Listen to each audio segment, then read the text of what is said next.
Board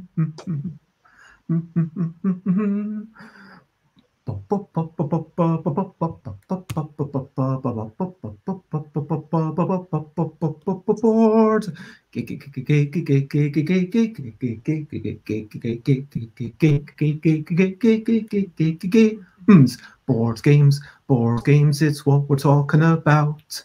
Board games, I'm not gonna shout. I am starting off this streaming with a little bit of singing and looking over there. It's the person known as Javier.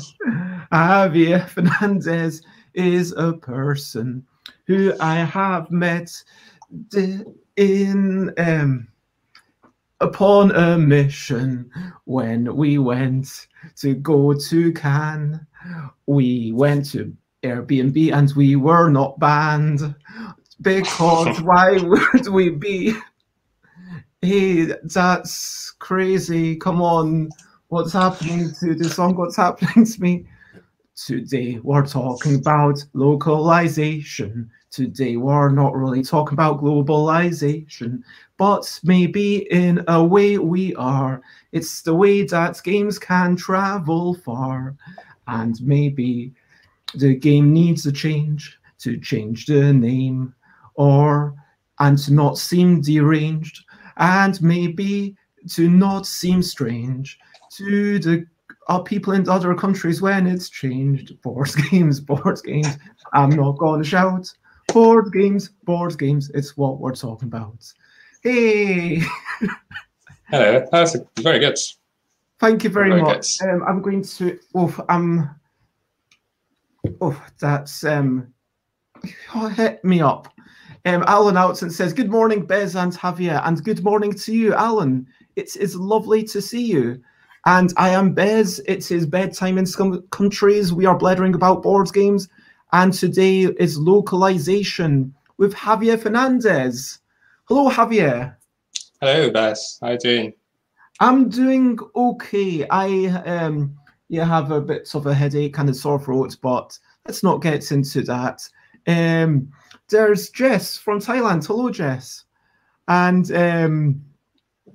so we are talking about localization. What is this all about? Why did you decide this topic? Because that's what I do, basically. I mean, not with board games. I'm a translator. I've been working in the I did different things, different fields. Then I focused on the audiovisual industry, doing lots of subtitling for the different TV shows and series and movies. And then I had the opportunity to start working in the video game industry. That's when I came to the UK, like 7 years ago. And I've been working, since then in the gaming industry. I've never had any job related to the tabletop gaming, but I mean, lots of the things on the video gaming and the board gaming industry overlap, even though there are some very different in some other aspects. So, yeah.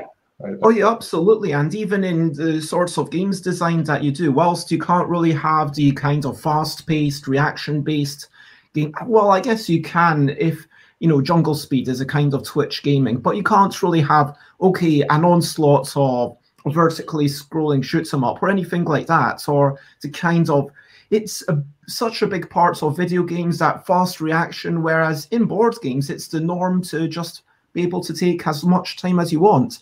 The only restriction being the social contracts around the table, but even so, it is so similar. And thank you very much, Jess. Yeah. But let's go to brilliant things. Brilliant things. What's a little thing which is brilliant? And did you have something for us today, Javier? That's a brilliant thing. Yeah, that you want to propose. I could say that biscuits are brilliant things. Yes, they are. I like that. Hot milk or form of biscuits? They are inexpensive. You can eat them at any time, like morning, lunch. If you didn't have lunch, you can have a brunch, like a evening snack. There are lots of varieties, flavors, shapes. So yeah, they're a great snack to while you play as well. So yeah, there are some downsides. Maybe some of them can be very crumbly, and yeah, but other than that, they're great. They're brilliant. And Odin, hello, lovely to see you. And I'm sorry your sleep schedule is presumably still messed up. But Day points out that Board Game Arena is brilliant, and indeed it is. Yes. And I've reached out to them to invite them onto the show, but no one's responding to my emails. Same as the Tabletop Simulator folk, but that's something I'll talk about more tomorrow, because especially since we might talk about them, I didn't want it to be behind our backs or anything. I was like, hey. But anyway, like, getting back to our tangent of biscuits, is an oat cake a biscuit?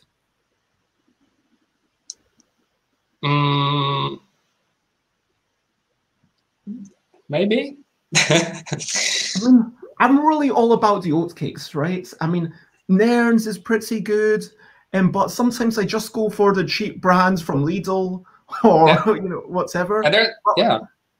Like some rough oat cakes, and then these days you get oat cakes with like pepper already added to them, so you just take the little pack and then you open it, and it's like a travel thing. And so if you're cycling 20 miles, then maybe halfway through you open your little pack of oat cakes and then you eat them. And maybe you want some water as well, because that's the bad thing about biscuits, they are a bit dry. But it's kind of also with oat cakes you don't have the sugar, and so I think that oat cakes, no. You can't have soft oat cakes.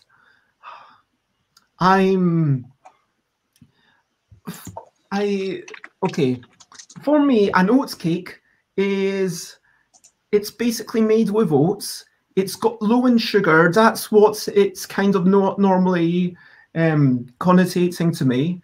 And then these oat cakes are like, they're thin, they're hard, they're crispy.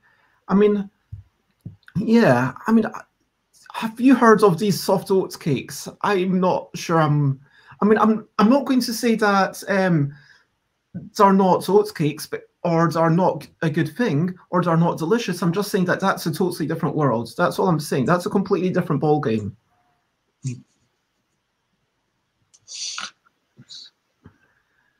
Okay, I think. Well, yeah, that's another good point. There are also, I forgot about that. They're great for picnics or cycling. You can just put them in the bag, and yeah. Anyway, so, yeah, good. Biscuits. So let's move on. I mean, oatcakes are brilliant. We've established that. But let's move on, because oatcakes aren't the only good things in our lives. We do have, biscuits aren't the only good things in our lives. We've also got other recent highlights, living life and seeing the sights. Recent highlights, playing games and other delights. Recent highlights. So, yeah, yesterday I watched a nice film with my mum. It was called I, Tonya. It's a bit violent. It's about domestic violence and abuse, but it is so it's not really a nice film at all now I think about it. But it was an engaging film. It was, whoa, there's all this stuff going on. It was certainly, it raised very interesting issues, and so that was like, something that it was very engrossing. It raised issues of, the unreliable narrator, kind of the fact that you can't ever trust anyone, what's actually been said. It highlighted the fact of prejudice, and but in different forms. It was like a really powerful, interesting film. I didn't personally get to play any games, I want to say. I did get to listen to some good shows. I listened to Breaking Into Board Games. I caught up with that. I listened to a bit of On Board Games, which is fast becoming my favorite podcast. And I did some I did a quick walk just for like about 20 minutes and saw a really nice sunset. And that was my recent highlights. And everyone in chat, feel free to share your recent highlights. What are yours, Javier? Yesterday, I've been working most of the day, actually, on a freelance project that I had. Yeah, that kept me busy the whole day, and I have to continue today as well. And then, but in the evening, we played some games with my friends online to relax.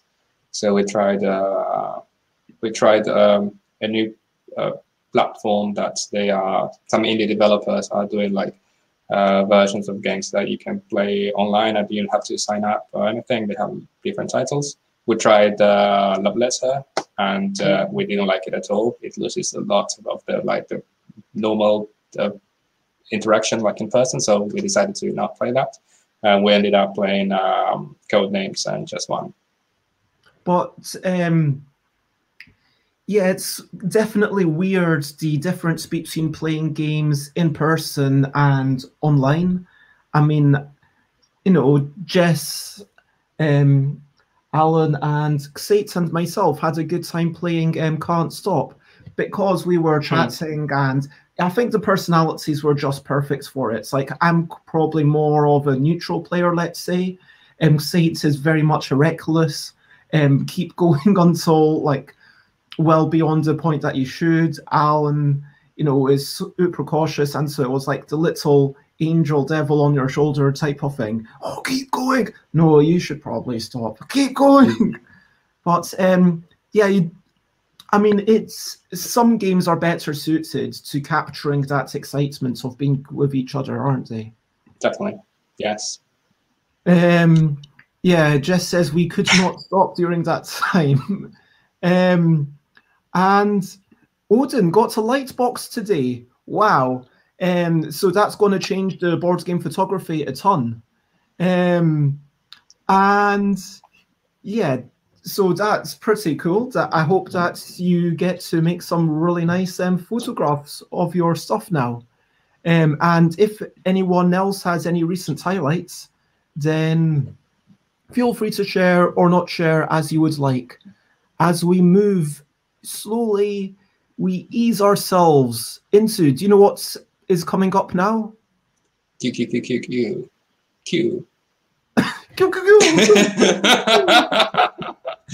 Okay, so we are the questionably quick questions. Are you ready? I'm ready. Did you have breakfast? No. Oh, when did you wake up? 9. Oh, where are you exactly, and what time is it? Cambridge, England, 10:13 a.m. What's the last thing you ate? What did I have for dinner? Pasta. Yes, pasta. I mean, we need a slightly more description than this. Pasta with what? Fusilli, with just oil and cheese. Wow. So keeping it back to basics, iced coffee or hot tea? Hot tea. Okay. What's the Odin asks, how many games have you localized? 5.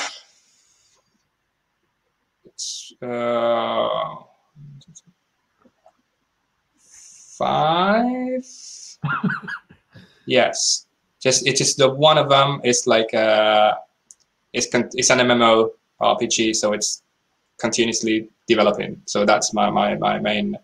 So you're like, how many of them have actually finished? That was what was going through your mind. Well, yeah, because it's never finished. Well, the other ones were finished. The other 4 were finished because they were smaller than that. Yeah, I mean, smaller than an MMO isn't saying much. It's like, yeah, smaller than the game that's trying to be like an entire universe. Okay, what's the last game you physically played? Physically, it was. Wow, it was. What was?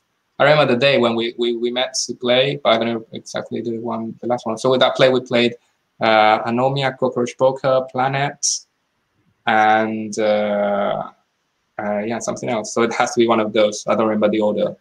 But Well, yeah. that's cool. So Anomia, fun little party game, Cockroach Poker about bluffing, and Planets. I've not played that one, but yeah, I've watched it. It's with the rules, yeah, with the is it dodecahedrons? Technically, it's 12 sides, right?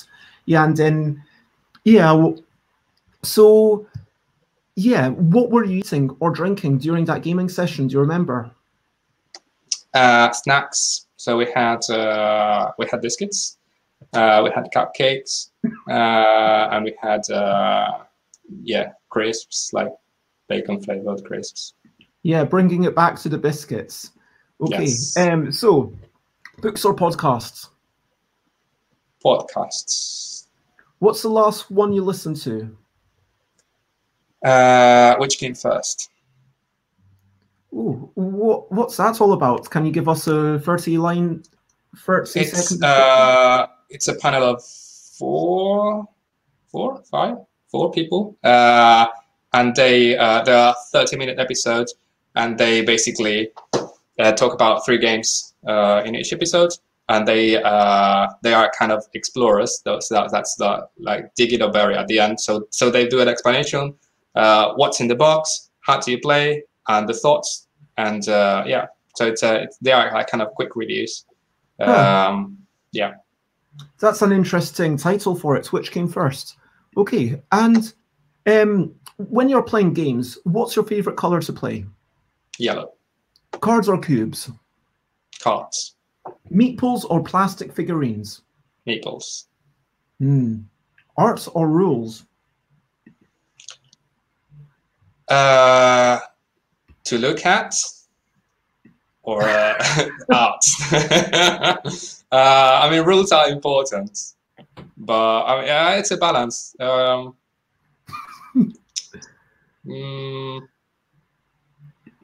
it really is. Yeah, I mean, rules are important, but art is nicer to look at. That's fair. Now, can you tell us 3 games that you love? Resistance Avalon. That's easy pick. And then I don't know, it's hard. There are lots of them that I like. I could go with Dixit, maybe. And then Inish. So you've got gamut there from Resistance, like a quite social deduction-y, like it's all about the people game. Same with Dixit, it's very much all about the people, even though you don't lie to your friends in Dixit. But and then Inish, which is not really so much about the people, but more about the web of rules and interacting through that. We've got a question from Jess that we missed, who asks, "Are you fasting?" No, I just I don't usually have a breakfast or like a proper breakfast. If I have I have just like a cup of tea, and then I just go directly for lunch. But I never had like a full breakfast. And yeah, I wanted to ask, what's your favorite localist board game shop?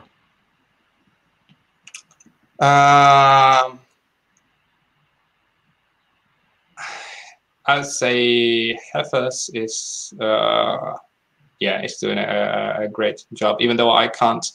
Sorry, that's Heifers. I mean, it's not. Yeah, it's not. Maybe that's not. Yeah, reply, because so I don't know many. Blackwell's book shop. Yes. It's kind of parts of a chain, but the person there, I can't remember their name, but they do. Charlotte, I think. Yes, Charlotte.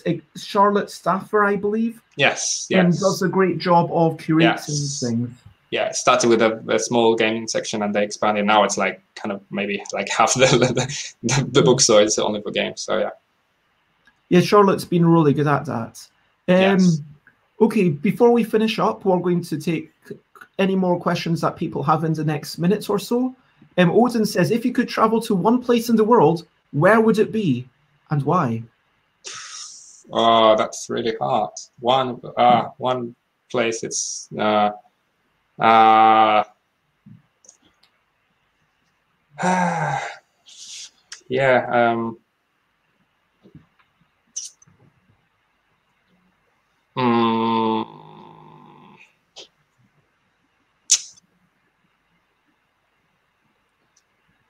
I don't know. I've been to lots of places. I love traveling. Okay. I mean, I'd like to visit Isle of Skye. You're given this wish, but you've got to 5 seconds countdown before you need to decide. 5, 4, or you get stuck where you are. Okay, I go to Isle of Skye. Isle of Skye. Okay, cool. I've been there and I loved it. It's one of my top 5 places I visited. Yes. Yeah. Beautiful. Beautiful. Just wanted you to have a magical genie trip to Thailand, but you missed out on the chance. Jess would also like to go to the Isle of Skye, and Jess would like to go anywhere in the UK, which is very true. And actually, if I had a superpower, that would be one question. Which superpower would you like to have? Like, reading minds, being invincible, living forever. Well, my superpower will be teleporting. Oh my gosh! So I could be like this in Rome, or like this in Thailand, or like this in Egypt, and yeah. So that would be my choice. I mean, if you what would you be? What superpower would you have if you can only have one? Okay, so I feel like I'd need to look at a list, but I feel like teleporting is pretty good. I mean, if you live in the kind of Marvel DC style universe, then the superpower to absorb superpowers is clearly the best superpower of them all. But that's kind of like the cheat to... If you can control it, right? Yes. That's like the wishing for infinite wishes kind of thing. I mean, same. If you can't control your teleporting, think how terrible that would be. Every time you blink, you are transported to a completely random place. True, yes. Anywhere in, like, within a 5,000-mile radius. Yeah. We've got people wanting to do shape-shifting. Jess would definitely go to UK. We've got questions of, are you a rock climber? No, not at all. I think Jess is just saying that you've got the build for it. You look... okay. Although Jess hasn't seen much of your body, to be fair. But, let's finish up and let me ask you, can you talk about a recent day in your life in as much or as little detail as you would like? So Monday to Friday, wake up at 7. Start working 7:30. Working from home, of course. Finish at 4:30. And then go for, depending on the day, going for a run, like near the river here. Maybe shopping if I need to do something. And then depending on the day as well, I have like different meetups with different groups. Like for gaming, one is for like just like normal gaming. Another one is a language tandem gaming, the other days I see like a live stream. Well, I forgot. While I work up 10 a.m. I see your live stream. That's while I'm working. And then in the evening, some days there are like some special like quizzes and something like that. But it depends on the day. But usually it's like that. So it sounds like a fairly solid day, and it's lovely to have you. Normally, I mean, and of course, J Fool's Guard, it's lovely to see you as well. So you're just in time to get to the main topic, and here's where I say, okay, remember to comment, ask questions. I mean, you can carry on having side chat in the Twitch, and that's totally cool. I might not comment on literally everything or respond to. I'm not going to respond to half of the stuff that's being said today, but yeah, if you have anything that you want to ask, please do so. And we are talking about localization with Javier Fernandez. And so I wrote a little bit where I said games are a global phenomenon, and so they will be tweaked and changed to suit different parts of the world. What goes into this process? When does it go right? And of course, what are the challenges, pitfalls, and costs involved in localization?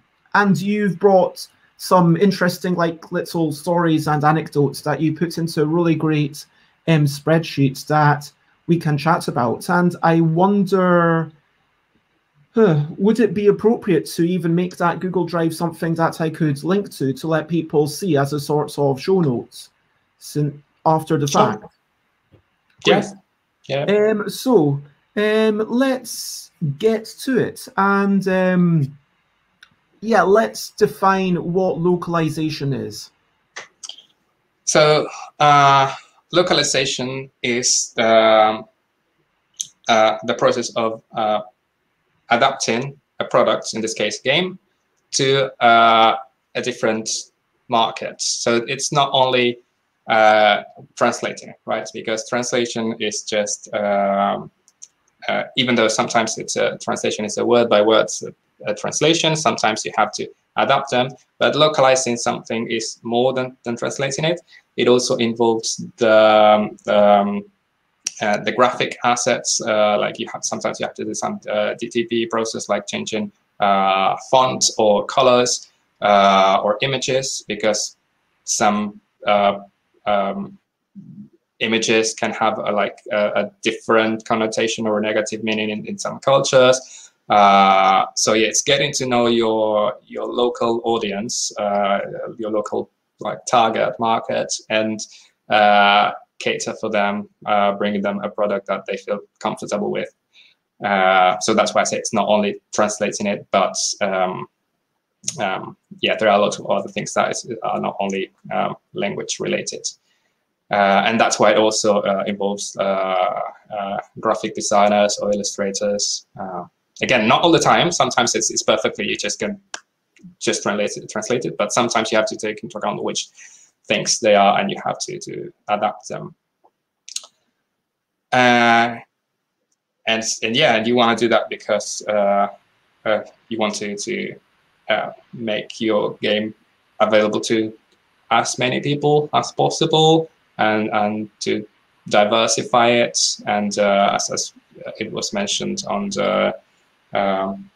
some previous live streams, you have to be aware of your audience and not make it like Eurocentric or US centric, and yeah, take into account the opinions of everyone.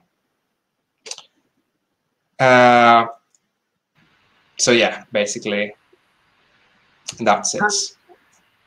That's it. And lots of love to those in chat who are, yeah, suffering from, yeah, all sorts of pains. But, oh, that sounds like a good pain. But, yeah, I think it's really good point that it's not just about translation, it's about localization at a very superficial level. I mean, it's the difference between putting it through Google Translate and then getting someone who actually understands the target language, but then also thinking about what things might actually mean, because especially in a game, things aren't going to necessarily be written for the clearest possible language, because, for example, in Yogi, I don't write this card must be placed in the crook of your elbow, or must be touching anywhere on the elbow, including the crook of it. I don't say this card must be, it's just this card touching little finger, or this card in armpit, and so on finger touching mouth. So when you're translating that to another language, people might be, oh, what does this actually mean? There might be little mistakes that have cropped up. And if you just translate the things, it's undeniable that Germans in the board game industry, from what I understand, want something a lot more exact. And French people are happy to make a few more assumptions in the rules. And there's definitely a cultural variance. And some of that cultural variance is going to be maintained when you have translated and adapted something. But if you've got the budget and if you've got the ability to do it, which part of that might be, well, how long do we have this license for? Are we going to take the same care over it that we can for one of our other games? But they might be, a lot of, it might be that it betrays a lot of its origins, if you know what I mean. And so we might end up seeing potentially a lot of cultural propagation, the same way that right now, frankly, a lot of American culture is consumed by the rest of the world via Hollywood, via films, whatever, TV shows. But, and to the same extent, German and American things are being consumed in board games. But at the same time, if you do have the license to, if you do have the budget to do it, if it's a big enough target audience, then it makes sense to spend a little bit more effort and make sure that it really treats everything with respect. And of course, as you say, things like skeletons in China, or, you know, where you need to kind of be thinking about that. Yes. Yeah, it's a good example. Also, colors as well are important, and it's something that can be easily overlooked. And again, it's not always possible. One of the challenges is, of course, cost. So it's not always possible to have localized versions. But yeah, we will talk about that when we come to challenges. Yeah. You wanted to talk about why this is important, like why, we should bother spending resources on this. Yeah, basically because you want to, as a game designer, you want to give the players the best experience, and if they receive a game that is not suited to them because it's not localized, they will lose part of that fun, of that enjoyment. So that's why it's important in the case of games. I mean, we're talking about games today, but it is the same for any product. If you don't see that it appeals to you because it's not part of your culture or of your market, if you want to talk in like in cold economic terms, you're not gonna buy it. Also it's also important, from an economic point of view. If I see something that is not properly localized, it doesn't appeal to me, I'm not gonna buy it. So yeah, basically those two things. From the designer point of view or the publisher to make sure that they sell, and also for the players because they will enjoy what they buy or what they play. Yeah, that's a really good point. And you've had the benefit of living in multiple cultures. Jess actually asked where you lived before 2013, which I assume was Argentina up until that point. Yes. And so you've had the benefit of seeing a lot of things. I mean, I guess, obviously, South America and the UK, I guess it's fairly different. Yes. Culture, I mean, it's not. That's terrible. I'm just saying, oh, that's entire continent, South America. I mean, presumably Argentina is fairly different to Mexico, having said all that. Yeah, even though we, of course, I mean, the difference between, Argentina and the UK are different, but they are not as different as other countries. I mean, like, for example, between Argentina or China will be, of course, the difference will be much, much higher. And of course, we have all differences within Latin America. Even though we share some common ground, but yeah, they're different. And it's it's interesting when it comes to language, because we all so from Mexico down, everyone speaks Spanish, except Brazil and French Guiana. But so we all speak Spanish, but we all speak different regional variety of Spanish. So we understand each other like in a normal conversation. But of course, there are lots of different words will be slightly different. Exactly, yeah. So it is, which is of course like the same from the United States, like different states, or the United Kingdom and different England, Scotland, Wales, or Australia or New Zealand. So you understand each other, of course, like in general, but there are some subtle nuances or vocabulary, or even the differences in pronunciation or intonation, which sometimes are tricky. And yeah, in general, so in localization, I imagine it being even less different than between England and Scotland, where I could call you, oh, you're a wee bampot, and you wouldn't know whether that was a term of endearment or an insult. And frankly, honestly, the other thing is the cultural difference in Scotland, you know, whether, you know, you could use even the same words that might be offensive to someone in England, but might be a term of endearment in certain parts of Glasgow. Yeah, that actually raises a very good example that I'm not going to mention, but there is a word that we use in Argentina, which is originally it's an insult, but it has, its meaning has changed, and today when you say to a friend, hey, and that's like, yeah, mate, it's like a really good friend. And sometimes, and it's all about also the context. So context is everything, and of course, who you're addressing and intonation, and that's very, very important, because it's, if you just read the word, if I send you the word like this, I read it on a piece of paper, it's just the same word, but the difference is who says it and in which context and what your intonation is. It could be an insult, and it can be a very harsh insult, or it could be a most lovely words. I can send it to, I don't feel like saying these things, but then if someone is interested, I can send those things in private.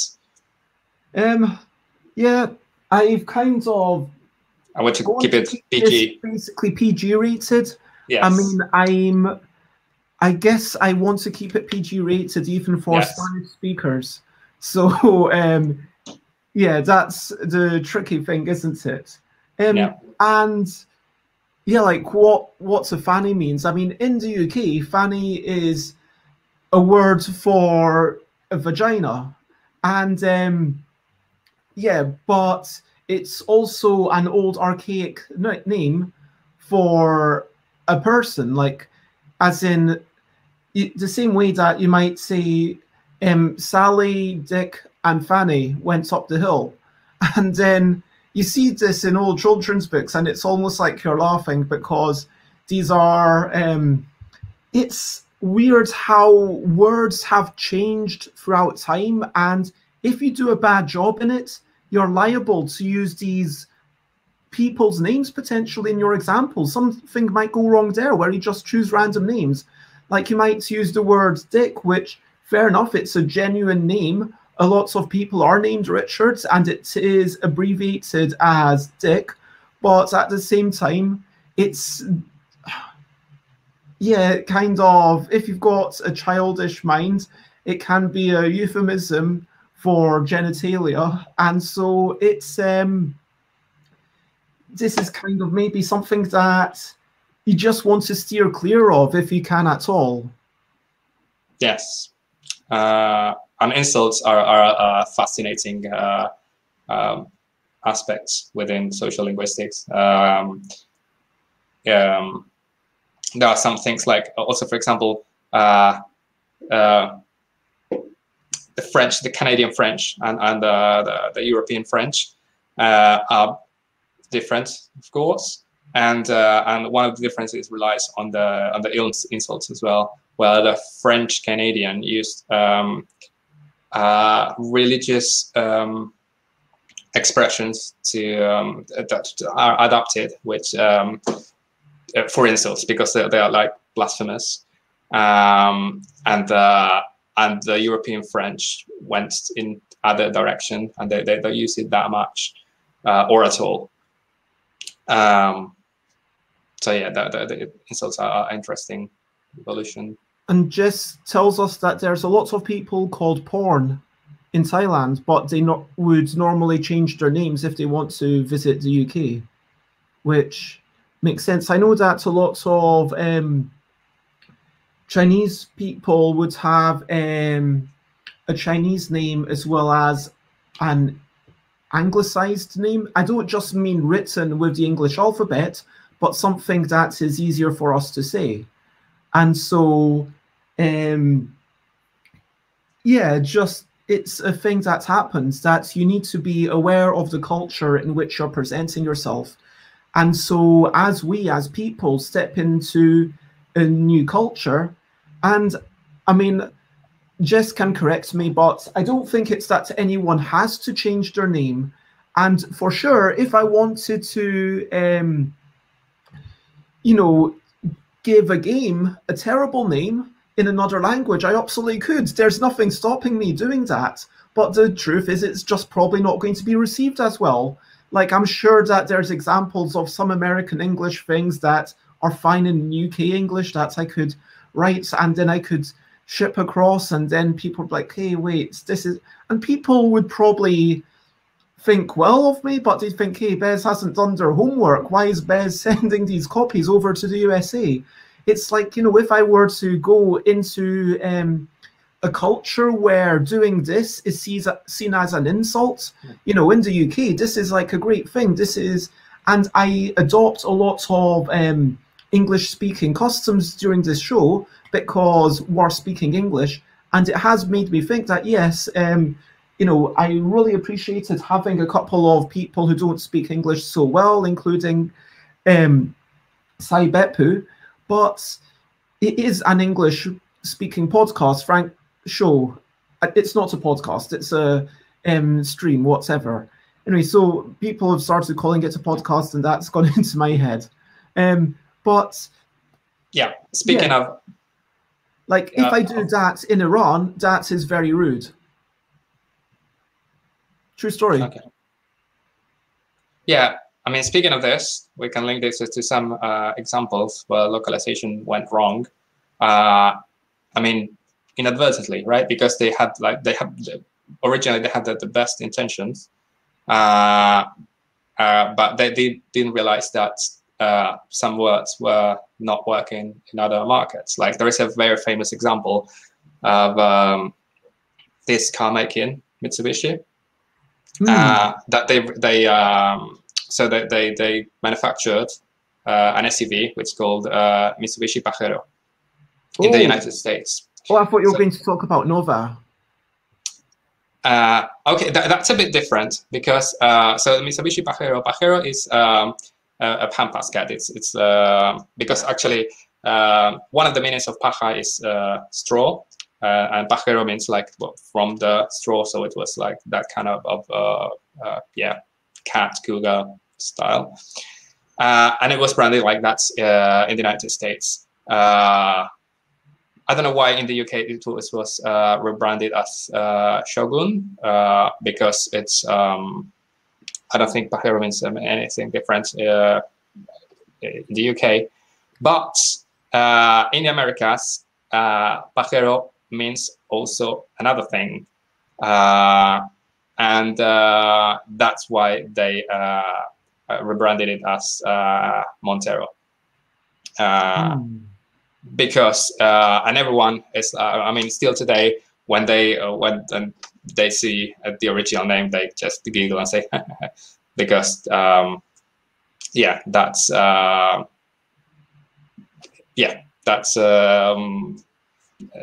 different thing. I mean, I can send all the translations in private if if you want. But that was I mean, that was not people a very good can example. go up and yeah, Google tells you everything. If you want, yeah, what does this mean? Yeah, you'll see the answer. The Chevy Nova is interesting because that's not an insult. It just means so. There is a myth that the Chevy Nova didn't work in Spanish-speaking markets because Nova means doesn't go or doesn't work. But that's actually a myth because it's and it's in this case it's also all about intonation because it's nova as in the Latin new and not as nova. Nova means it doesn't work, but nova is like taken from the Latin. So that's a myth that has been spread. Also, we were talking with Bess. There's a brand name of or a food product. So there are some burgers, and this is just in Argentina. So once I was with some friends, and they're cooking burgers, and they bought a box of hamburguesas Barfi. It's Barfi burgers, and and I didn't know at that point. I was a kid, and actually I was in I was a teen. I was in a hostel with people from other parts of the world, and they began laughing and said, "Oh, you're gonna eat that?" Yes. I would never eat that. And they were like, "Why?" Okay, never mind. And then Barfi. I mean, if you don't know what Barf means, it's fine. I mean, and I guess that's the reason why they're selling it. I mean, they're still selling it today, like hamburguesa Barfi. But you wouldn't like. I mean, if you were to localize that into an English-speaking market, you wouldn't call them Barfi burgers. And you wanted to talk about left to right and right to left. That's also another interesting example where usually this washing powder product, well, they say, oh, it's so dirty, and now it's sparkling clean. So it's like before and after. So usually, we put before. So the before, when it's like really dirty, it's on the left, and the sparkling clean, the works great, is on the right. But that can cause confusion on countries when you read right to left, because you will think that the before is the clean and the after is the dirty one. So that's another thing to have in mind. I mean, these are general random examples from localization in general, not applied to games, but yeah. I think Odin is saying that barf is a UK term rather than a US term. So apparently Barfi wouldn't be an issue in America. Okay. Good. So, right and left? Oh, sorry. Sorry, misunderstood. In America, barf would be an issue. Okay. And you wanted to talk about, like, this is really interesting because I think it gets to, sorts of like how, just thinking about the ramifications of these and thinking about how much can we reuse particular things, how much do we have to change things, because it's like there's this dream of having a game that's easy to localize with numbers, and then you work in a roll and write. Maybe you would be able to localize this, and if you symbolize everything like Race for the Galaxy or whatever.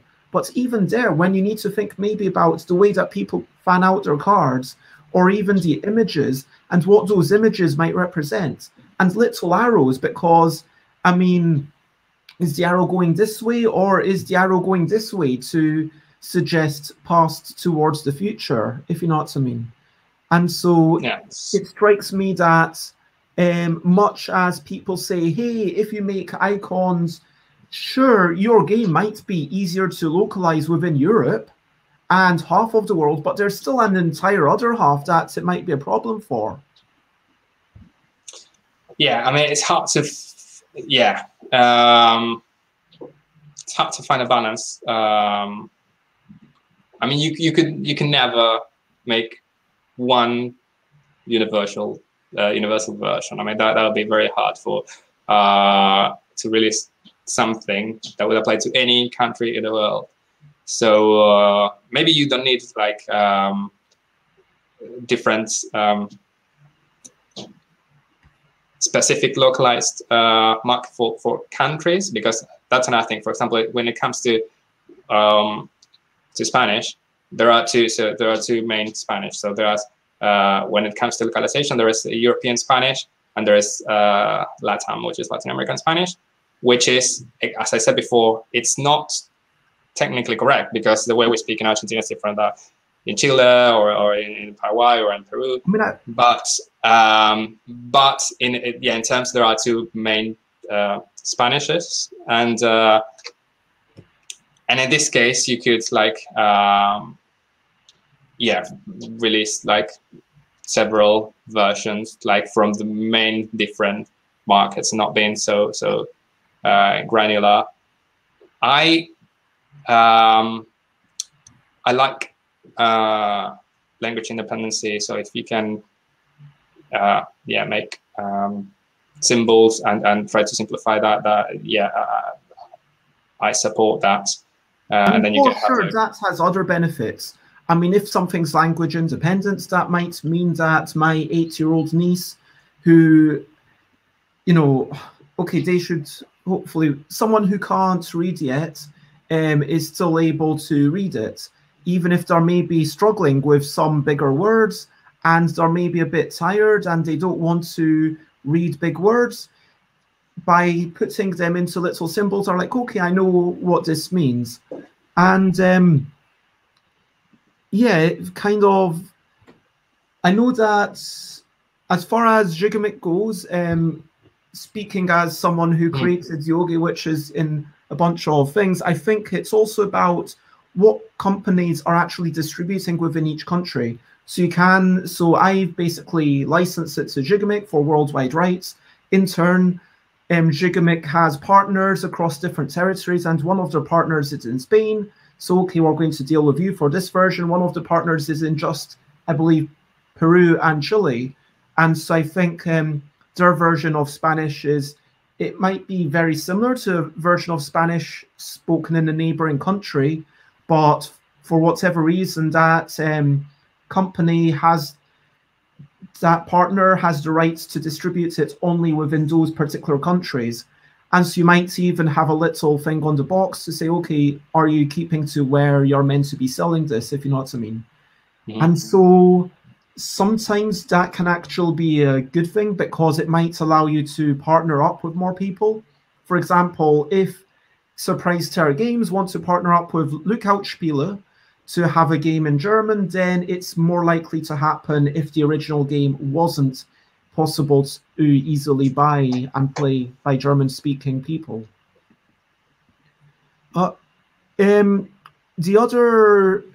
the other things that you mentioned, talking about Gigamic, so we've got non merci, apprendre ou à payer, which means no thanks, or to take or to pay.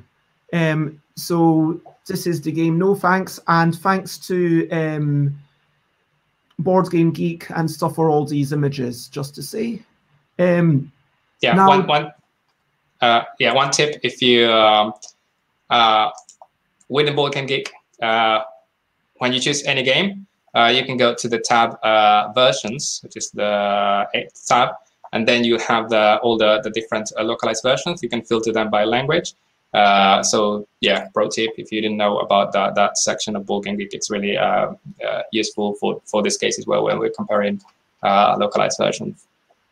And I'll post that link as well. I'll just post a bunch of these links straight in, but we'll share the link to all your notes at the end if I can. Yeah, I think I can press the button on the Google Doc to share it. Yeah. So you had. Yeah. Do you want to go through this? Yeah, because you were the one who wrote all this info. We can start with you started already with no thanks, so we can go with no thanks. No thanks is interesting because as you say, well, English is no thanks.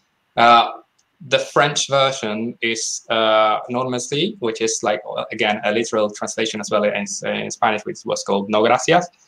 But then there is a multilingual version that is for the Dutch, French, German, Italian, and English market, which is called no merci.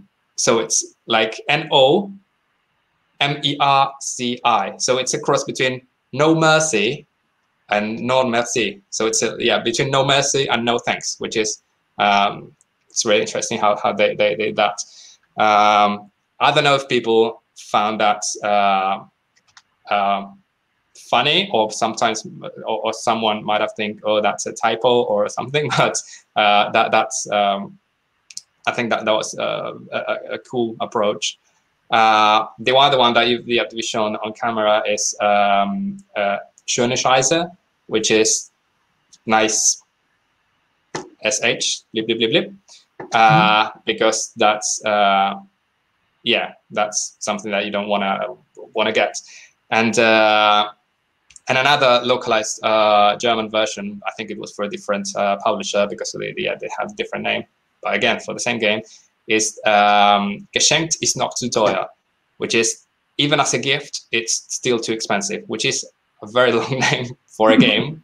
But it gives like like exact description of what the game is about. I mean, Germans are known for their long names, so it fits perfectly. Yes. And it does also tell you exactly what's going on in the game, that you even as a gift you're still going to pay to not take it. And in Polish it was called I don't know the pronunciation, so excuse me, this is presencik or presencik, something like that, which is pressy, which is again conveys the same idea but like kind of more cute format. And in the Nordic market, so Denmark, Finland, Norway, and Sweden, it's called also Oshpi, with which is also I mean, it's not surprised that the Nordic countries have a very high level of English, and that's why I decided to stick to the a bleed English title instead of going for doing 4 localized versions for Swedish, Norwegian, Finnish, and Danish. Do you want me to talk about other examples? Yeah, let's talk about Ticket to Ride. Ticket to Ride. So Ticket to Ride.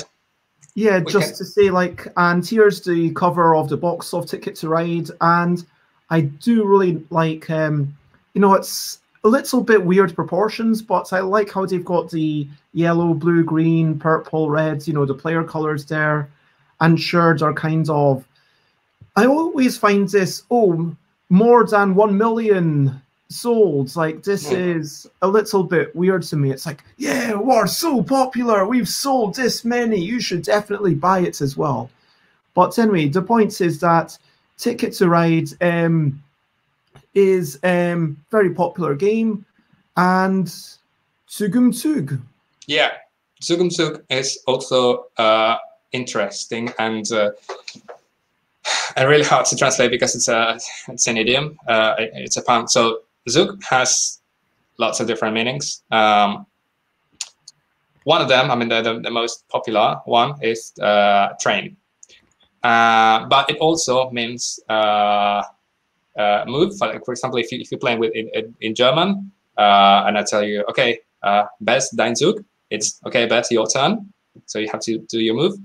So Zug und Zug means it's like step by step, as in move by move, but it's also placed with that train thing. So it's like train by train. So it's a pun there. Other ones have decided to scrap that and make it more fair. Talking about fairs, like in Finnish, it's called menolipu, which is one-way tickets, and in Czech is jízdenky prosím, which is tickets please. And in other versions, like the French is sorry about my pronunciation, because yeah, I can't speak many of these languages, but it's les aventuriers, which is like railway adventurers, and in Spanish is aventureros al tren, which is like all aboard the train adventurers, which made sense at that point when the game was released. Now, I don't know when that was. It like 2004, something like that? Maybe no, early. I don't know. But Ticket to Ride was 2004 exactly. But now, 16 years later, there are lots of spin-offs, and we have like Ticket to Ride London, Ticket to Ride New York, which don't have trains. But since we originally had the Ticket to Ride Aventureros al Tren, now we have Aventureros al Tren Nueva York, which, I mean, doesn't make much sense. But you had to stick with the name. So that was a bit of planning ahead. I mean, of course, when they released it, they didn't know that it was going to be so successful and adapt it. But yeah, it's called All Aboard the Train, even though they don't use train but taxis or the tube or yeah. Yeah, or little buses, I think it is in the London version. But yeah, and so also a thing occurs to me that if you've got lots of different cards, for example, in a collectible card game, you might be giving something a name, which then might mean that you can't use that name in that language for future things, because not only do you, in a collectible cards game, have to think, okay, we want to have, there are some brilliant names for a card. You might want to have a card named Mercy. And so, okay, what is Mercy going to do? It's going to, okay, what kind of effect would it do? It should be something fairly clear. Maybe it allows, I don't know, the other person to give a reprieve. It lets you back off, but maybe get some benefit by giving the other person some life when they're about to die. I don't know. And then, but these lovely names should be kept for, you know, the best cards, because if you've got a card that says counterspell, you really want your counterspell card to be the best counterspell. Whereas in Magic the Gathering, of course, that's not the one that they have now, because they've decided that it's underpriced, and so now it's cancel, which is the new counterspell. And so you've got to make this decision not only in English, but for everything. And so it's really multiplying your workload, and every localization, there's so much work that has to be redone. Yes, definitely. So yeah, you mentioned talking about Baron Park, which Baron Park is something that I can't understand why they did that. So Baron Park, even in English, maybe they wanted to keep the German feel for that, and that's why they did that. But I don't like it. I mean, I'm not talking about the game. I'm talking about the title. I like the game, but I don't know why they left Baron Park in English. In Spanish, it's also awful. They put Oso Park, which, again, I mean, maybe it might sound like the name of a park itself. If I create my Burr Park, I call it Oso Park. But I think that was terrible. In Polish, for example, they changed it and they put it. They put the Burr Park in Polish, which is Park Niedźwiedzi, something like that, which is like a literal translation of like Burr Park. but I honestly don't know why they kept that. And yeah, so this is so basically the point is every version of the game is called Bärenpark, which for those who don't know in German means bear park, because it's a game about placing your bears around in a park, which is quite a cool thing. But yeah, it doesn't really make sense. But if you want, isn't it still quite nice having a name that can be the same everywhere if you really want to get it to Catan levels of success? Obviously, like, Catan is just a made-up place.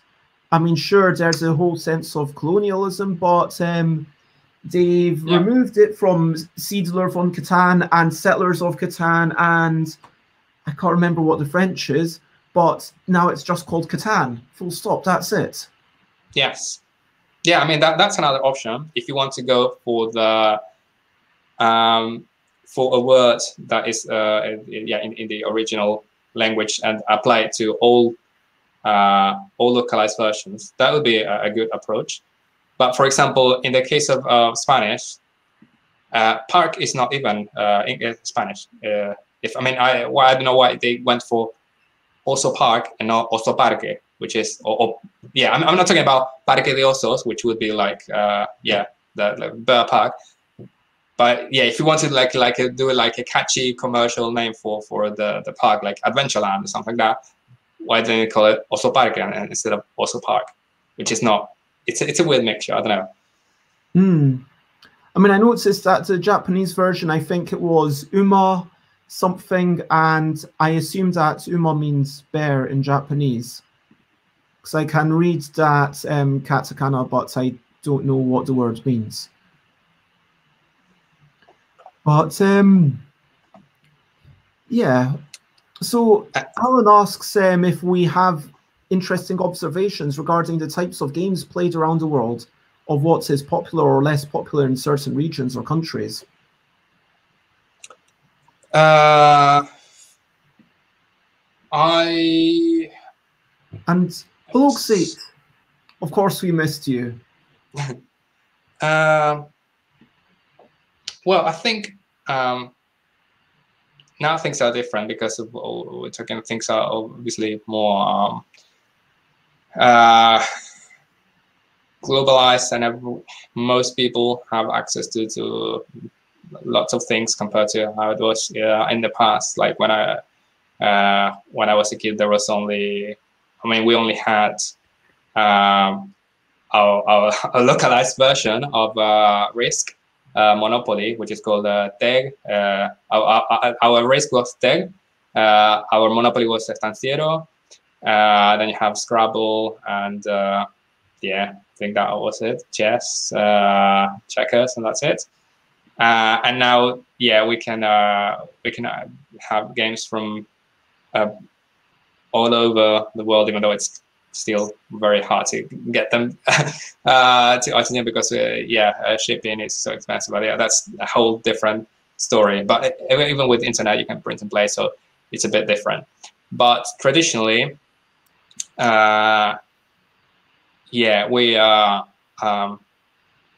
like to play card games a lot with the Spanish deck. That's like our national game. Truco is very popular still today. And in Central America, it was always dominoes were played for a long time. Still today, it's still popular, and it's still a usual sight to go to a park or a square and see people playing dominoes outside, which I haven't seen anywhere else. Here I see like people, or when I go to other cities here in Europe, I usually see people playing chess outside, but not domino, for example. And then, any personal observations? Other than that, I think it's everybody kind of knows, like we were not Eurogamers. I think it was like that started again in Germany, and then it spread a little bit. But yeah, I think today things are more, everyone has and that's a good thing, right? That everyone has access to lots of different things to try. I mean, for sure, in Japan, I know that there's a bigger focus on small footprints, both on the table, because people tend to have slightly smaller tables, and also being able to have a small box. I love that. I wish I had my copy of Crow's Overkill with me that I showed off like a week and a half ago. I've ended up with both the original version, that's Chinese, Japanese, and English, and the second version, which is English only, localized for the US market. And it strikes me that with that particular game, I would argue that there was bad localization in terms of some of the word choice maybe isn't the clearest. And so it feels like they did the work that was already there. And I guess that gets into the whole topic of, analogous to design versus development. If you sign up to certain companies, you would expect them to do a whole extra development cycle on a game to make it even better. If you sign up to other companies, you might not have such strong expectations of them actually continuing to work on your game. And similarly with some companies, they might take the game and then just put it out there with, these things. With other companies, they're going to actually examine every word and pass it through a professional rulebook writer and a copy editor. It feels like you've got the examples of, moving back to all the things we were talking about, the Isle of Cats and Isle of Trains. Yeah, well, those are, I'd say, impossible to localize if you want to keep the pun. So the Isle of Cats was translated to... Wait, there's a pun? Oh, I love, okay. Exactly, yes. So yeah, the Isle of Cats was kept as like a literal translation of the Isle of Cats for French, German, Hungarian, and Spanish. And so no attempt was made to keep that pun, and which is, I think, fine in this case, because that would be a really hard thing to keep an accurate meaning also, and also to create a pun. I think that's the biggest challenge in localization. Even more if you have like a graphic assets accompanying this, because if it's only the word, okay, you can just readapt it to a different topic or different pun. But if you have an image accompanying that, that would make no sense. Same with Isle of Trains. So Isle of Trains was changed. It doesn't have a literal translation. So in Spanish is a todo tren, which is full steam ahead. And in German, it was localized as Bummelbahn, which is a Bummelbahn is like a slow local train, and it can also be like this little trains that are actually trucks or lorries. I don't know how to call. I mean, they don't go on rail, but they go on the roads, but they look like a train. So yeah, they went for that cute approach, because if you look at the box, yeah, it's like a happy small train. But yeah, the Isle of Trains, yeah, it's impossible to keep that's interesting. It's like in German it's like slow, and in Spanish it's fast. I wonder if that's like a difference between the different cultures. Like Spanish people are like, okay, we need to go, vamos, and then vamos, vamos, vamos, and then in German it's like, okay, let's do this, let's get organized, and then do our thing, and have some bureaucracy. That's a great good point. No, I didn't think about that while I was doing this. So yeah, puns are our biggest, I wouldn't say enemy, but our biggest challengers. So yeah, if you decide to localize Kitty Cataclysm, that would be, wow, that would be a lot of work, and and that would be, I don't know, I mean, that would be impossible if you want to keep the illustrations. That would make I think that would be impossible, because they were great in English, so you have to like rethink all of them, and you have to, again, if it's just a word, it's fine, but when you have like, if you have the catastrophe, I mean, you see the image of the catastrophe, and then it would make no sense whatever you write. So yeah, I was talking to my brother-in-law who's German, and they suggested some other cat puns, but for sure there would have, when the pun works with the image, there's a lot of work. Now, board gamers might have heard of this little place that we'll look at via, thank you, Wikipedia images. So that, and Quacks of Quedlinburg, recent lovely game from Wolfgang Warsch. Exactly. What's this Quedlinburg? What's that all about? That puts the city on the map. No one knew about that until that this game came out. So Quacks of Quedlinburg,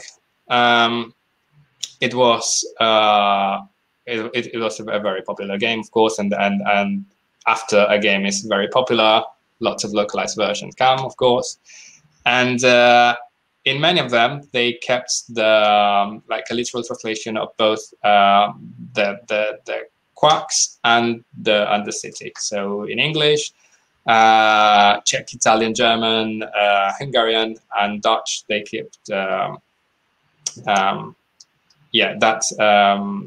demonym. I mean, with the local writing, but it's still Quedlinburg.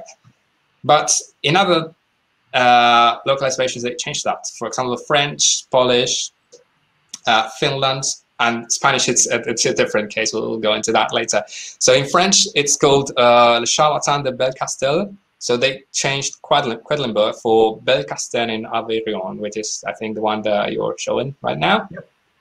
So yeah, it's a town in France. In Polish, it's it's Charlatans of Basikurowic, which is also a Polish town. And this one I didn't know. So in Finnish, it's something like, I'm gonna butcher this, but it's like Ravelin Rototorit. And Tallinn, it's actually Tallinn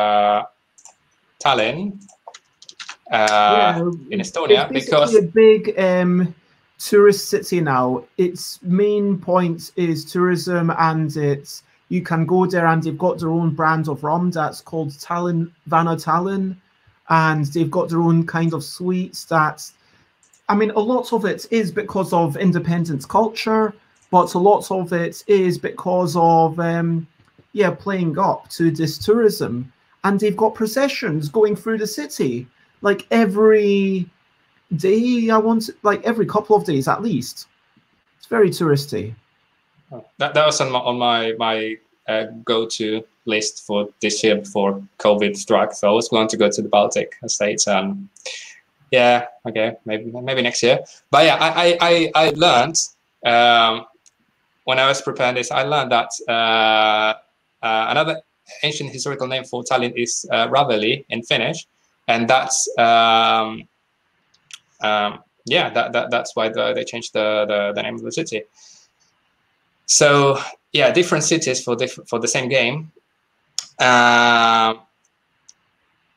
Spanish is different. They went for something completely different, which is pócimas y brebajes, which is potions and concoctions would be the literal translation.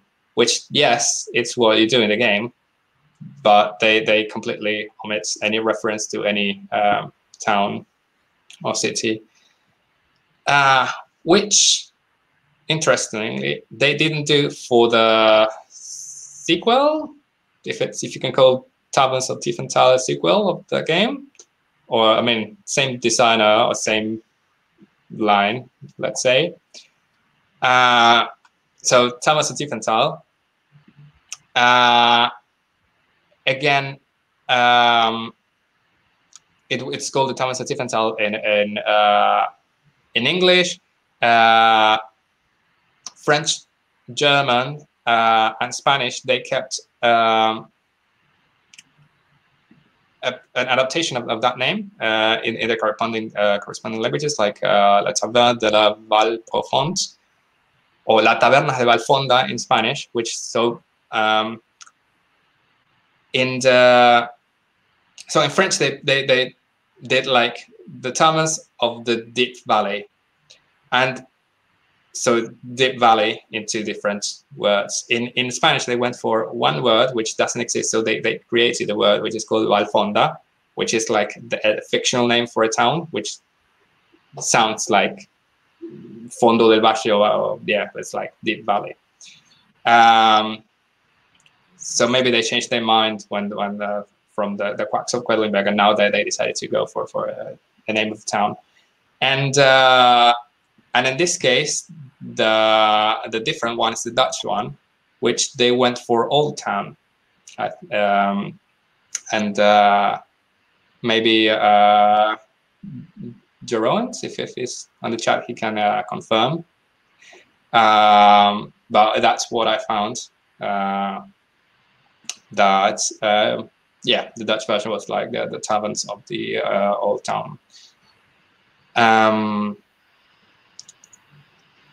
So yeah, since the game doesn't have any pictures of the actual town, just the yeah, there's an interesting one here where, you know, you've got a game like Glasgow or Carcassonne, where it's just, okay, this name, I mean, it's interesting that they actually called it the Quacks of Quedlinburg. And I guess the Quacks of Quedlinburg, it makes it sound a little bit more fun. Because if Varsh had just called it Quedlinburg, you would think, okay, this is a fairly bog standard resource management game.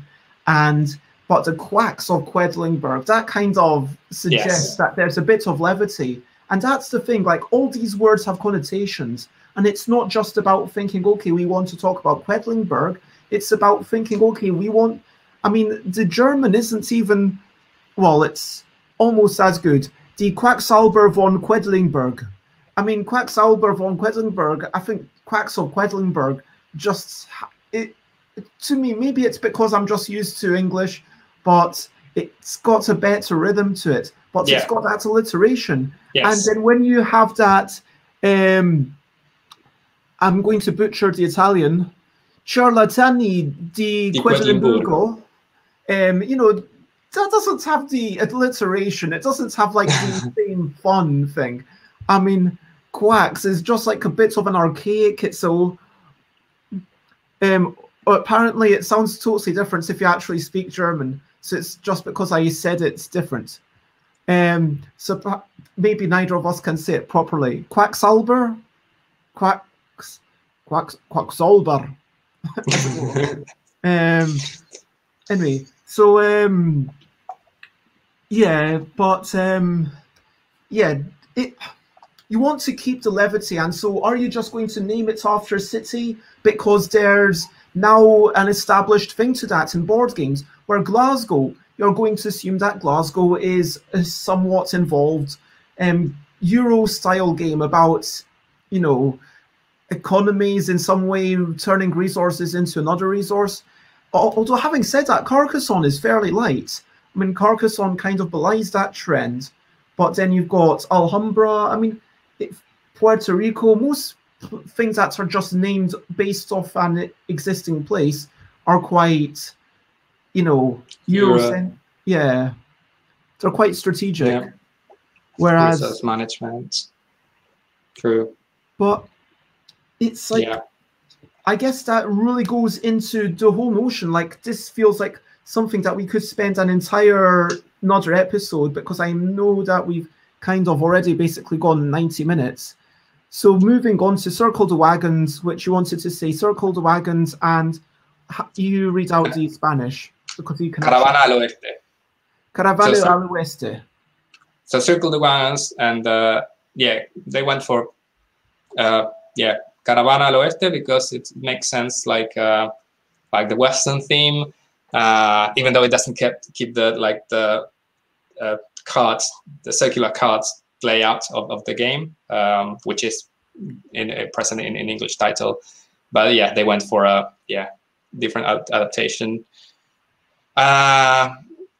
Then another one I like is Streams, which has lots of different names in English because it was released as Streams, 20 Express, or Diggity Doo, which is a very simple. It's by the way, this game is great to play on lockdown because it's super easy to do via Zoom. It's like a kind of it's very lucky, but it's like a slightly more strategic bingo. In Spanish, it goes Numerama. In French, it was Boutabou, which is like a back-to-back. I mean, it's just in one word. Boot is an expression, but they put all the things together and they drop the final T, and they changed the theme bit. And in German, it's it's also like an alliteration in Schlingo Bingo, which is they went for like the Schlange is the snake, but it's also the queue, and it's actually what you do because you have to make a continuous line of ascending numbers. So yeah, they also it comes a bit of a rhythm, right? 20 Express had like a train, so you have to again consecutive numbers in trains. Schlingo Bingo has like a snake. Numerama is they didn't go for the theme. They just abstract. And Boutabou they put like hanging clothes that they don't fall to the water, which yeah, I don't know why they did that. But yeah, another example is Lost Cities, which is Skip Lost Cities. Again, translation of Lost Cities for lots of different English, French, Italian, and this is Polish. The German box from Cosmos. You can tell because it says for zwei Spieler on, although I might be slightly mispronouncing it again, but and it still says Lost Cities in English. Yes, yeah. So in French they localized. This is in Italian as well. Le città perdute, Polish, Slovenian, Finland. The different one here is again Spanish and Portuguese that they went for exploradores, which is that one for some reason. And that just means explorers. Can you yes. translate this? Fascinating expeditions for two people? Yes. Yeah. I mean, to be fair, the game is quite abstract. I mean, it's a good game, but the theme is very pasted on. So maybe if it's explorers, it's because it's a two-player game, so it's 1 versus 1. It's 2 explorers, and it's better than discovering lost cities. I don't know. That's my reason behind it. Yeah, what they try to achieve. But yeah, I like this. I mean, I like both, like explorers or lost cities. But I think explorers was a good shout there. You've got says the worst example of this is Wavelength. In German, they call it Perfect Match, which sounds like a Tinder game, and it's not even German. Why not just call it Wavelength? Yeah, that's Perfect Match in English. I don't know that. Oh, English titles in German. This is really weird to me. It's literally making me scratch my head. Good example. I didn't know that. Yeah, that's the point. And so Xate is just reiterating, they call it perfect In match, English. as Yeah. in they call it those English words on the German box, as we've seen with Lost Cities here. Whereas Lost Cities, I know that Stronghold, someone mentioned that they want to keep the title the same everywhere, and I know that a big part of when Jigmic licensed Yogi, what is now known as Yogi from me, they said, hey, this name that you've got in a bind, is that funny in English? We don't understand what this means. And I said, yeah, I think it's funny, people like it. And it basically, I tried to explain what the pun was. And then they're like, okay, but we're probably going to change it because we don't think it makes much sense in French or other languages. And instead, Yogi, even in a language where they can't read those letters, they tend to still have the letters YOGI and then have the Korean or Japanese way to say it, just for that consistent branding. And so it's that question of, do you want consistency?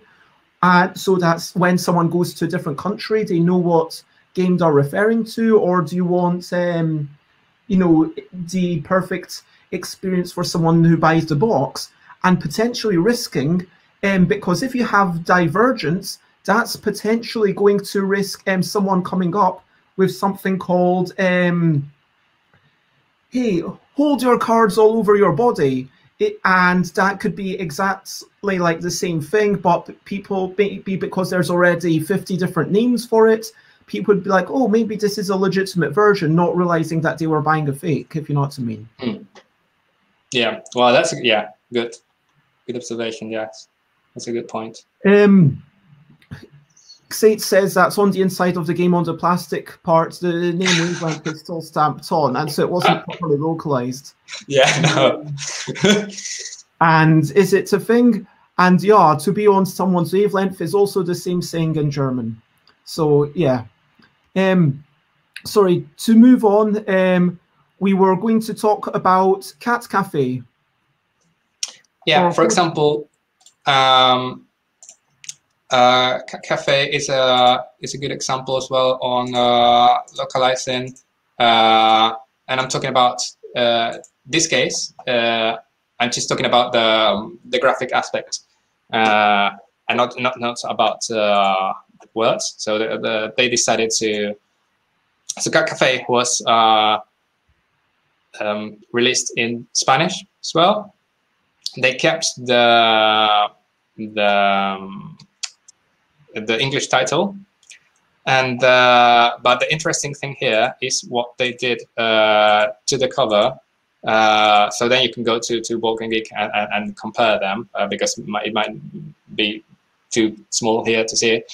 But you can see that they changed so they have these cat towers in a room, and there are small details that they changed. Like, for example, in the English version, we have the like a coffee mug, like the kind of Starbucks ones, and they changed that in the Spanish version. Now they put like some food for the cats. It's like with a drawing of a fish. Then they and on the other hand, they also removed the mark. There's a mark on the other side, and they also put another plate. And on the background, you can see that there were some pictures hanging from the wall. So in the English one, there is a coffee maker which says espresso, and then there is a picture of a cup which says mocha. And in the Spanish one, they just changed it to a drawing of a cup and like kind of a jug. So they removed the words from the drawings. I guess they did that. Again, this is my personal opinion. I don't know what went through their heads, but I guess they did that to avoid having words on the drawings, so that's yeah, they can then. And so, as a Spanish speaker, even does though cafe make sense in Spanish? Because even though, yeah, I don't know why. Gato, right? It's not cat. Yeah, exactly. I don't know why. That's the one thing I'm intrigued why they kept, why they did all these changes. Also, I mean, the most striking one is the title, right? Like the logo, it has a different typography and it has like the different drawings of the cats, but they still kept the English name. So that was a bit confusing. I mean, why they, if they went like all the way to all those, to make all those changes, why they still kept the English name? Yeah, it would certainly be interesting to have them on. I wonder, yeah, if I could get in touch with them. I mean, they're based in Spain, so they're not too far away. And also, yeah, you see on the right-hand side, the original one has like a window, and in the Spanish one they have a bookshelf. Yeah, which yeah, I don't know why. There's a lot of weird choices that you know, it would definitely be interesting to nail down into, hey, why have you made this choice? Yeah, what's going on? And I'm sure there was some sorts of thinking, but yeah, surely. I mean, I can understand, for example, the removal of the Starbucks like cap, because if you wanted to like more yeah, local shop friendly and not like a chain, you remove that, and you just and the removal of the names in the pictures, but then and maybe the bookshelves make it a bit more like cozy atmosphere, like an actual cafe, but then why you kept the name? So yeah, it's yeah, it's a bit strange. Good things and some strange things. Now moving on to Machikoro. Machikoro is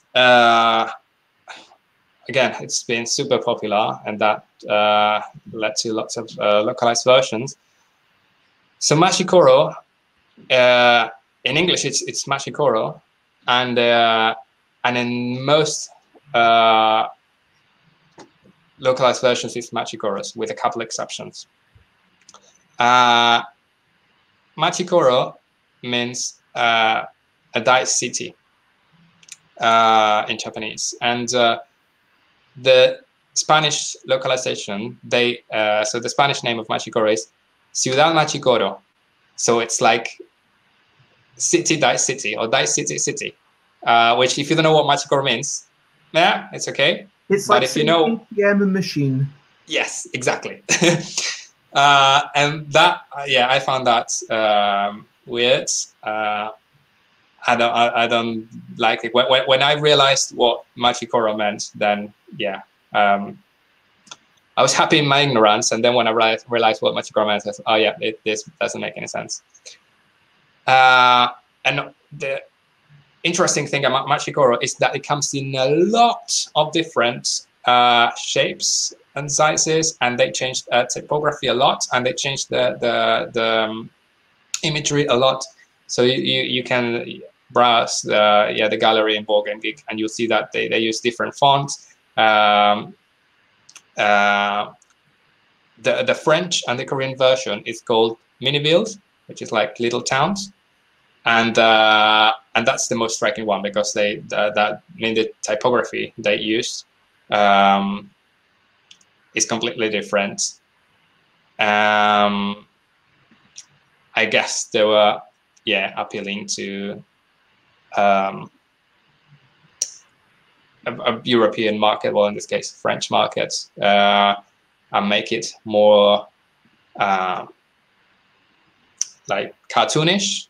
It's interesting because, yeah, at what point is it fine to have a title? Again, it goes into that international recognizability. I mean, it's possible that Alicat Games had said to Cacahuète that, okay, you need to keep the same name for Cat Cafe. Maybe this is something that Cacahuète has decided that they're going to do to try to keep up the branding. But yeah, Machikoro, I don't know, it's also, there's something nice about having, I mean, we don't talk about, like, we still talk about a tortilla, and we still talk about a burrito, and or sushi. And so when food travels, it's like, okay, it keeps the same name, so maybe it should be the same. I don't know.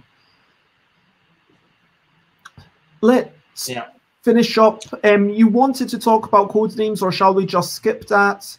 We can do very briefly. Codenames, again, super popular game, and it has lots of localized versions. The one that is that struck me the most is the French version, which is like, it has like, I mean, every Codenames cover is more or less the same. There has been some adaptations, like in some of them have like the lady wearing the is it the burqa? Think. Yep. And it has lots of, I think the Thai version has things. I mean, it's again the silhouettes, the black on orange. Just how the people, the way that they look is quite different. Yeah. Exactly. Even though yes. The name might be the same. Yeah, and I think that Thai as well. I can't remember exactly. But they're more or less, I mean, the silhouettes change in some cases slightly, but they are more or less the same. The one that is completely different is the French one, the 2017 edition, which is completely different typography. The word is like code names, and then there is just the male detective holding the card. So they got rid of the lady on the left. Again, don't know why. I mean, the new typography, again, it's like a bit more cartoonish, with like more like roundy shapes, opposite to the like more like straight code names. But yeah, I personally don't like that at all. In that case, I think personally that I don't think that was a good move. Yeah, people can go through the BGG versions themselves and click through, and I'm just pasting that link, and you will be able to see, as Javier has said, every version does keep those same colors, the same cover. Sure, the actual words might change slightly, especially in languages where the method of writing is completely different. But again, there's these differences between, okay, what is best for this one target audience versus what is good for consistent branding from a global audience. And then we finish up by talking about Friedman Fries games. And Fries, German board game designer, oh, I wish I still had my photo. I lost a lot of photos a year and a half ago, but I got to meet them. We traded some games, true story.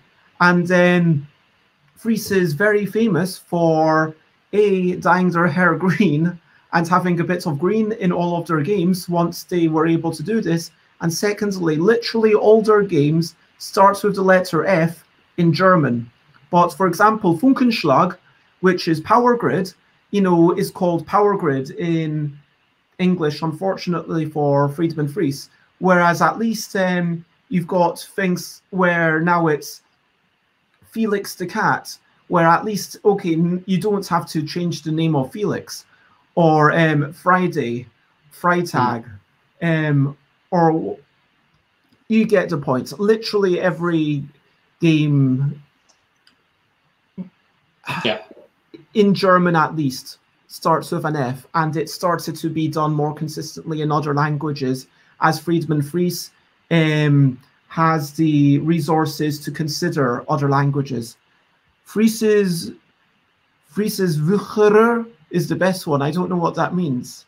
I mean, I just kind of trust Xate to not make me say bad words. But yeah, if you could tell us what exactly Fries's Wucherer,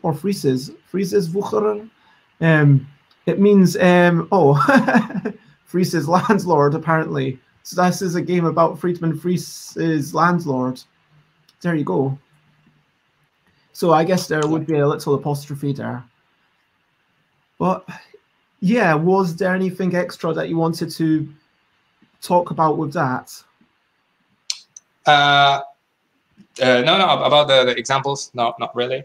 There was just two more things I wanted to mention. One of them is about one thing I saw last week. It's about a new game that will be released. It's on Kickstarter right now, and it's called Incas something else. Might be released because so I'm just looking at it, and it's if you're less than a third funded, there's a good chance that you might not make it. I would say. I mean, okay, they will, but you know, it's going to struggle. The only thing I wanted to raise about that is, I mean, I don't know much about the game. I just saw it, and it caught my attention that it's if it makes it, it's gonna be released in Kitra as well, which is I think, as far as I know, the only game that will be released in Kitra, and yeah, Kitra is expected to be extinct in 20 years, I think. There is a research, something like that. So yeah, that's one way to, it's at the bottom of the Kickstarter page where they explain that. So if anyone is interested in that, yeah, I thought that was interesting how talking about, again, minorities and yeah, out of the main languages, how we can help somehow make languages survive or translate them to regional minorities. And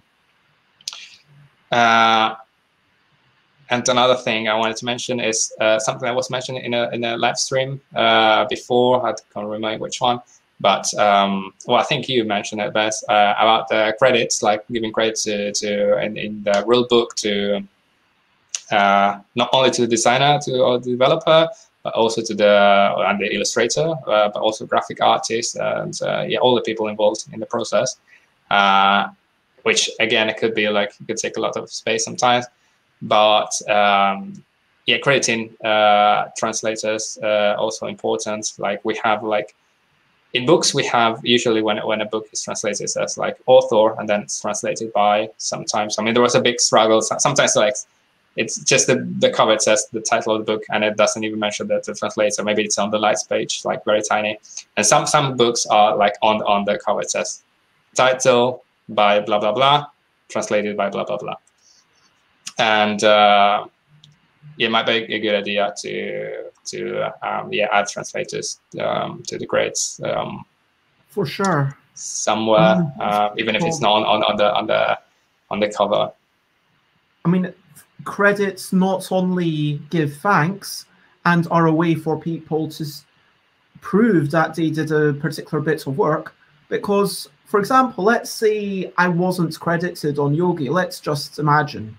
Let's say that as part of the contract, it was, you know, there's an example where I might go somewhere and someone says, hey, did you actually make that game? You know, I don't know if you did. Or let's say I'm not credited. I mean, I can say, oh yes, Dinosaur, welcome to Dino World. Forgetting the names of games I even worked on now. That's getting bad. But welcome to Dino World. I could say, yes, it was the visitor cards. I did that, and I've written it in my Board Game Geek profile. So I'm like, okay, I've got a log of this is what I did on the projects. There's a couple of projects that I'm like, okay, you paid me a decent hourly wage where I'm not going to even talk about them, and fine, whatever. But it's good to be able to say, yes, this is something that I brought to this game. And the fact that, okay, they're not going to phone up Cesar to say, hey, did Bez actually make all the visitor cards for this? Did Bez actually do the 3D module for all this? Or they're going to look at the manual and be like, okay, well, we see Bez's name here. We're going to trust Bez, I guess. I mean, and having that manual is a good thing for your work. It's also, it encourages you to do a good job. Because let's say I was in the rule book as a rule book editor, well, the buck stops with me. If I'm the rule book editor, if something's wrong with the rules, like not, or you know, then I'm incentivized to do a better job. Do you know what I mean? Well, yeah. So I think this has been an amazing kind of discussion. I'm going to look at the questions that we talked, yeah, a little bit about what goes into this process. And I mean, we didn't really talk about when it goes right. Like, we didn't really talk about what's good versus what's bad. It feels like this could be an entirely separate follow-up conversation, potentially with you, potentially with someone else. Some of the challenges are, and pitfalls and costs, well, it's about the people involved. It's about that balance of global branding versus making sense, you know, because Machikoro is Machikoro just fun enough to say? Can a drunk person see it on a box and is it hard to say? Because sometimes that's not a good thing. And we have definitely shared some amusing stories and interesting details. That's what, it's been a nice, you know, chill stream. Yeah, when does it go right? I think it's ultimately when it's approachable to the people. Do you want to try and answer this question? Like, when do you know it's been done well? Well, among all the examples that we mentioned, some were clearly wrong because, yeah, they didn't convey the exact sense of what was meant to convey, and in some cases they were a good job, like the ones I mentioned, like that no mercy, I think that went right. I think that was a very clever move. The Oslo Park is, on the other hand, the bad move. I'm not sure if I can agree that Berren Park is definitely a bad move, because it is at least easy to say. And it kind of strikes me as the burrito example, or what's that, nigiri? I mean, like, I see nigiri and it's like, okay, what do you mean by that? And they explain, and it's like, okay, that's what nigiri means. That it's a very specific thing. And by the same token, maybe Berren Park, it kind of says, okay, this is a proudly German game.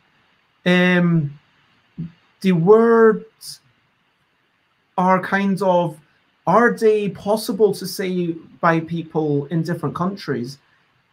Is it, I guess well, I mean, well, you have the umlauts there. And so, yeah, if you know how to pronounce an umlaut. Barren Park, which is a completely different thing. Yes, I mean, I'm not saying getting rid of the umlaut. I'm saying that, having something that is, I don't know how to pronounce the different accents in French, for example. So if I see something with those, that'll be a problem for me, because, I mean, I think the biggest lesson is that it's not easy. It's always it's like a question of judgment. It's like, is it, like, we talked so much about localization. We talked about we started off talking about walking up hills and playing games and light boxes, about which came first, the podcast that you mentioned about heifers, about teleportation being your best superpower, and then we talked so much about different names for games.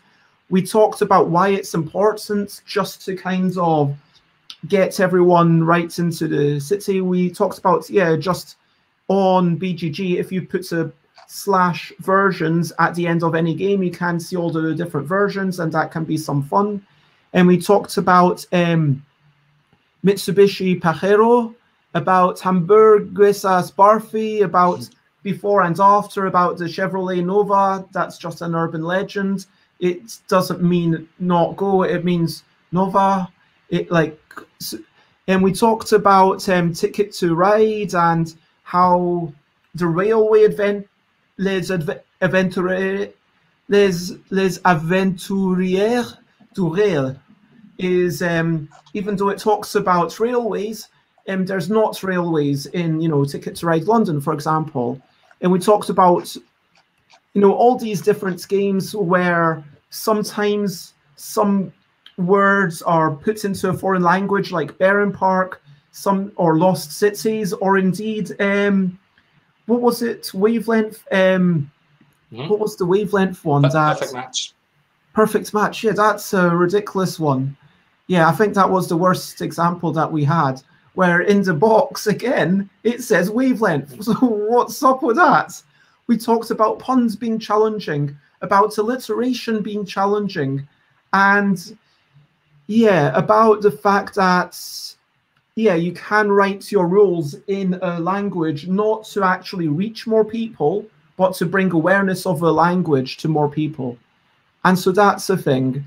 And we've decided that it's just a whole headache, if I may be so bold.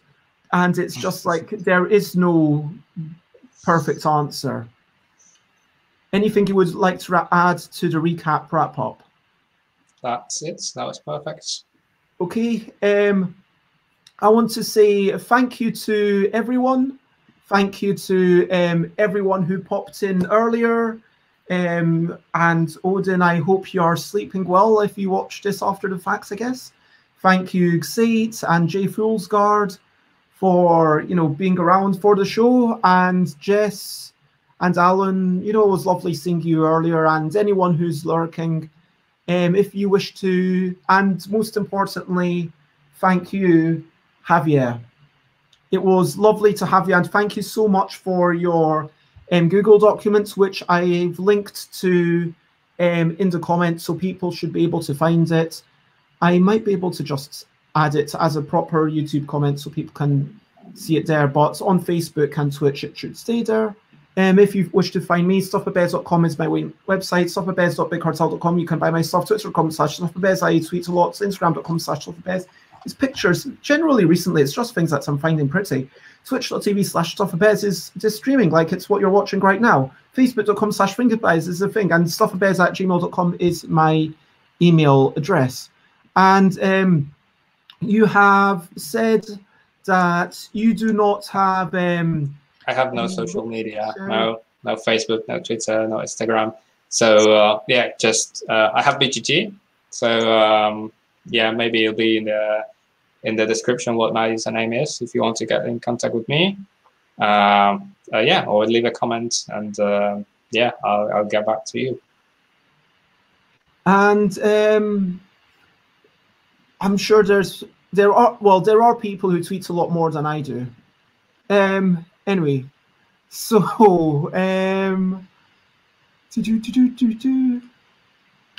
looking forward to hopes and ambitions. Is over to you for this final section. So we are on Sunday in the UK. It seems to be fairly sunny, somewhat overcast, but fairly sunny. I mean, it seems to be sunny behind you as well.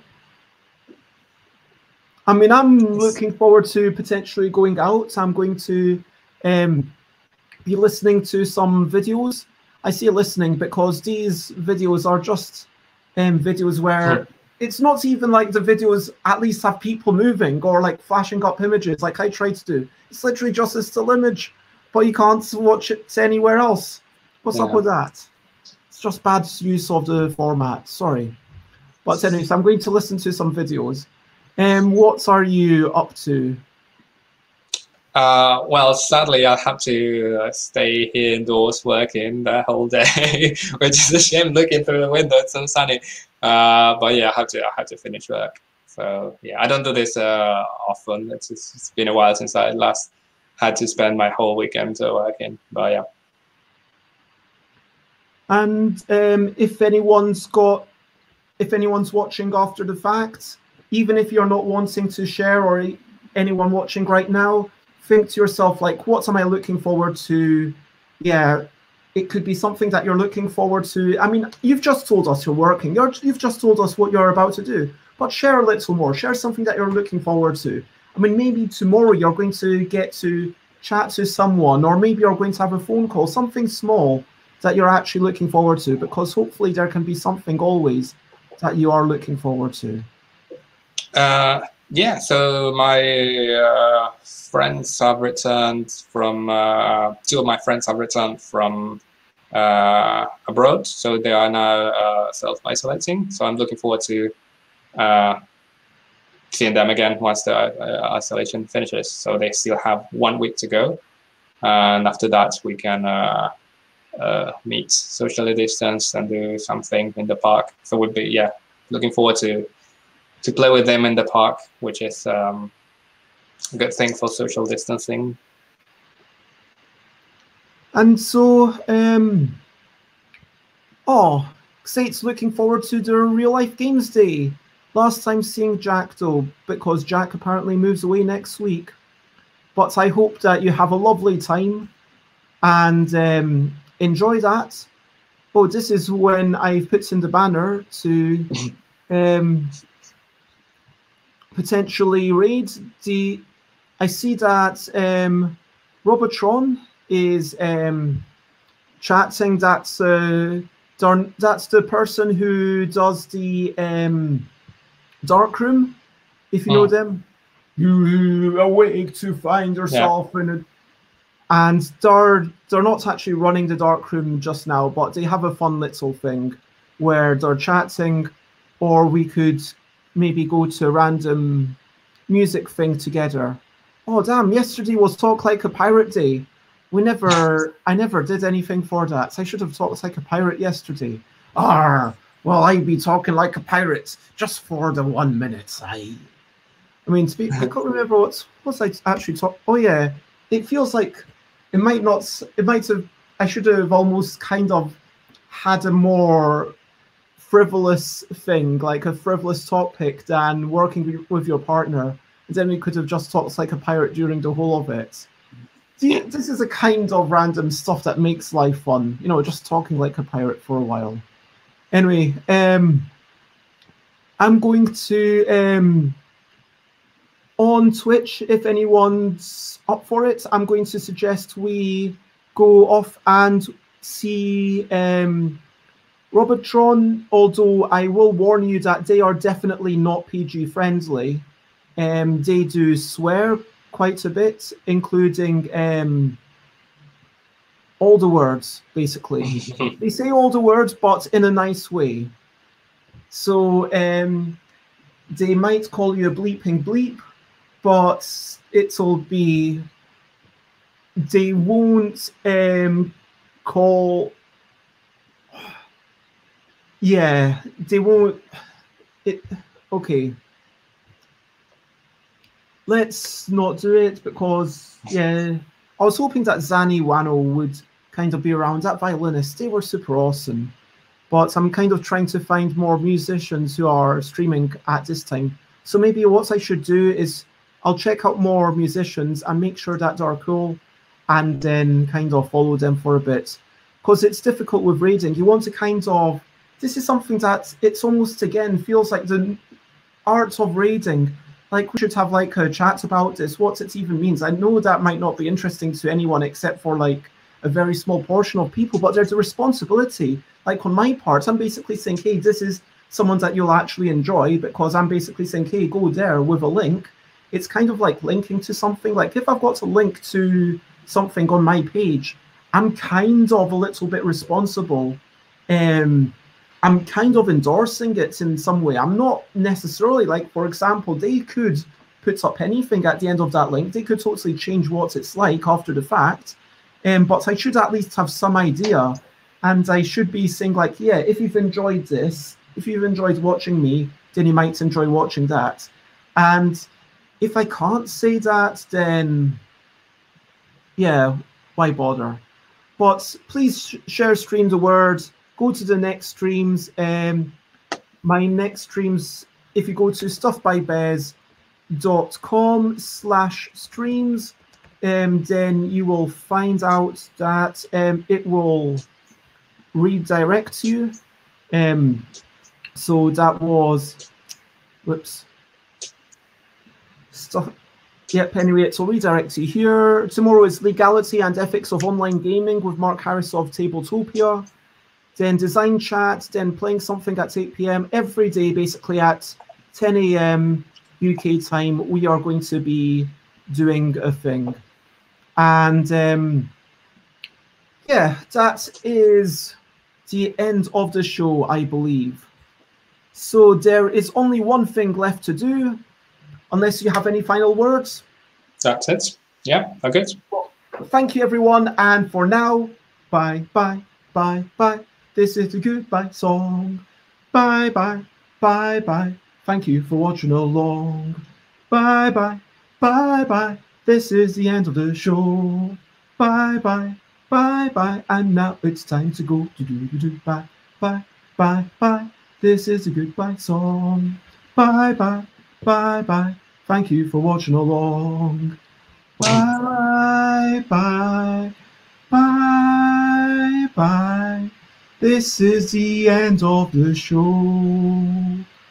Bye, bye, bye, bye.